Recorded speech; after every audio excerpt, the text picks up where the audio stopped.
Today we're joined by Richard Levac from Banlaw Africa. Richard, thank you for joining us. Perhaps you could tell us a bit about Banlaw and its operations. Okay, thanks very much for the invitation to talk to you.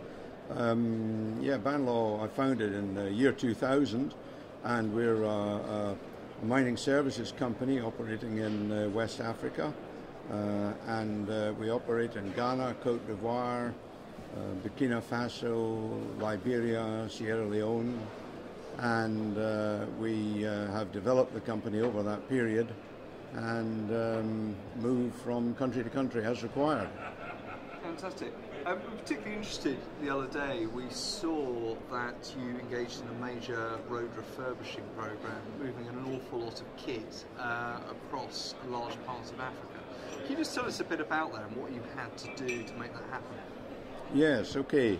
We secured a contract in Liberia, and one of the only routes into Liberia was by refurbishing one of the 3 or 4 roads through the border. I'll say tracks through the border actually, and they were in very, very poor condition. 40 kilometers on either side of the border required serious refurbishment. The heavy rains had caused a lot of problems and constant trafficking and vehicles getting stuck. Required us to have to carry out major refurbishment of this to move our heavy equipment through the border. So we did 40 kilometers there by each side, and we set up a plan to move equipment ahead of our main convoy to carry out this work. So that included bridge surveying, all that type of work?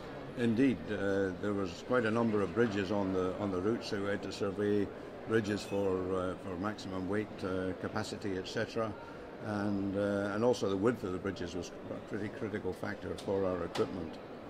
Understood. It interests us at CSR21 because I think effectively you put in a major bit of infrastructure, refurbed a major bit of infrastructure in Africa for supply of a mine. I'm presuming none of the governments had to make any contribution whatsoever to the cost of it.